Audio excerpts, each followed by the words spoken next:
Hey, what's going on, everyone? Welcome back to Body Bags. It's week 130, and as you can tell, Bourgie86 back here again. I'm actually doing a fill-in review for the Fright Chick. She was having internet problems, and she wants to apologize to you guys. She should be back next week with a new review for you guys.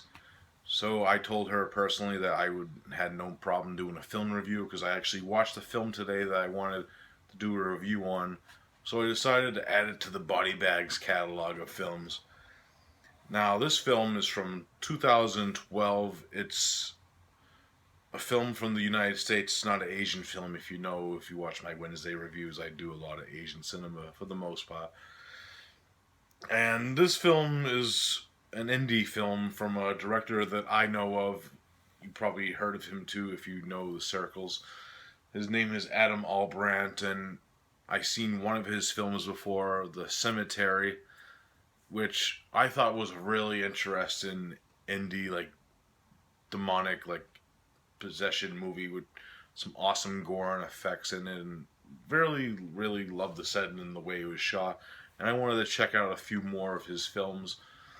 So I grabbed this one, and that one's I'm going to review for you right now goes by the title of Crossbearer. This is actually a very interesting edition. It comes from Toe Tag.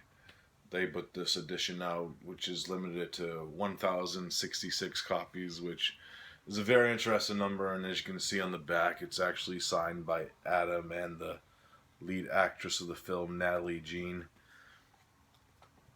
Really cool edition to have. It's still available, I believe. They still have copies of this.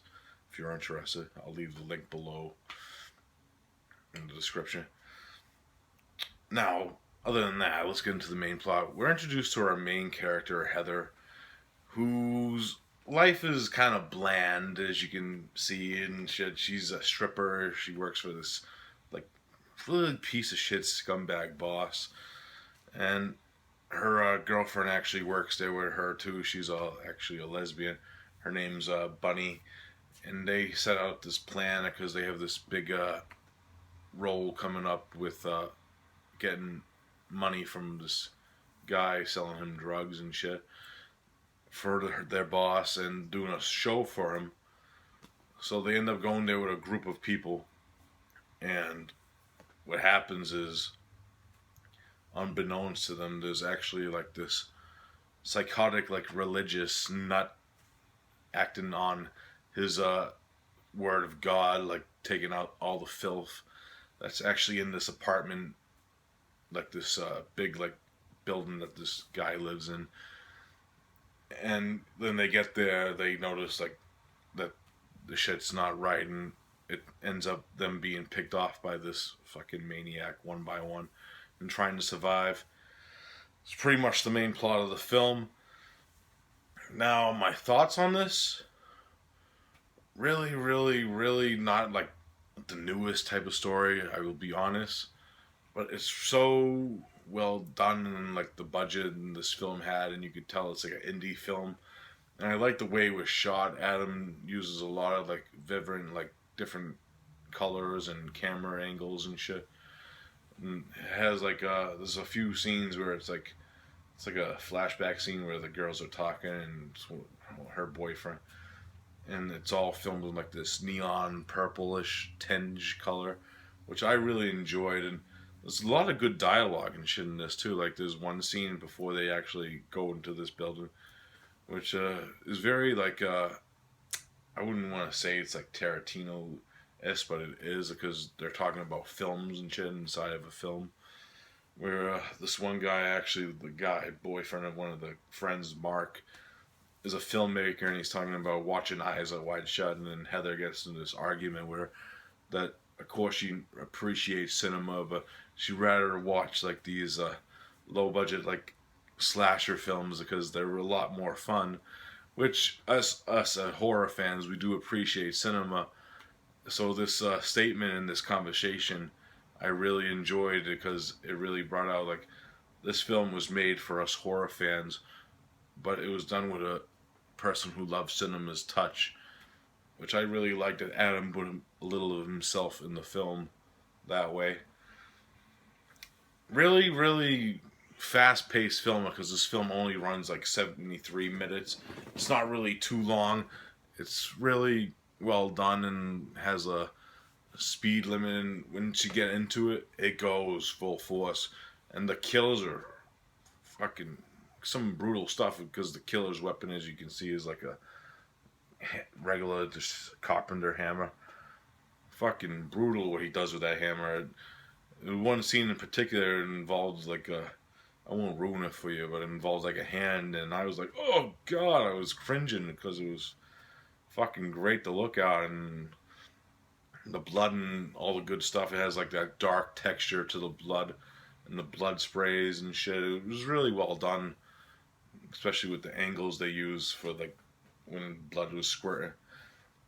Fucking interesting film, and the acting for the most part is good. I liked Natalie Jean in this film. She was really good. A few shaky performances by some of the supporting cast, but that's typical with like these indie films because they don't really like with the fast pacedness of it. I think their performances kind of were a little shaky, so I understood that. Other than that, I had a blast with this film. It's really well done and graphic. If you like your like slasher films or like your if you're a horror fan in general and you want to support indie horror, this is a film that you guys would appreciate.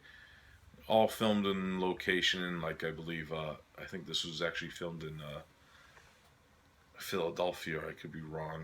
I didn't watch the making of it. I kind of zoned out because I was in a rush to get this review prepped a short time. And yeah, there's actually a really good documentary on this. It's 2.5 hours long and it's really informative, the film.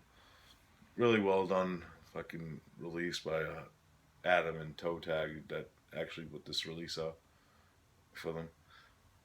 Yeah, so over the rate Crossbearer, I gotta give it a solid 7.5 out of 10. That's how much I enjoyed it with the tones and the acting, and there's a lot of like imagery with like the score is even great in this too. It has like this hinged violin score with like a few other like songs and shit in between. Like I think CKY is actually on the soundtrack, which is really well done that they got them. Great film, 7.5 out of 10. Awesome stuff. Alright guys, that's it for this review. As I said, Fright Chick will be back next week. I hope you enjoyed this fill-in review. I'll leave the link to my channel below and the link to actually purchase this copy of this film if you want to check it out. So I hope you enjoy it, and I'll see you next week on my regular day, Wednesday. Peace out.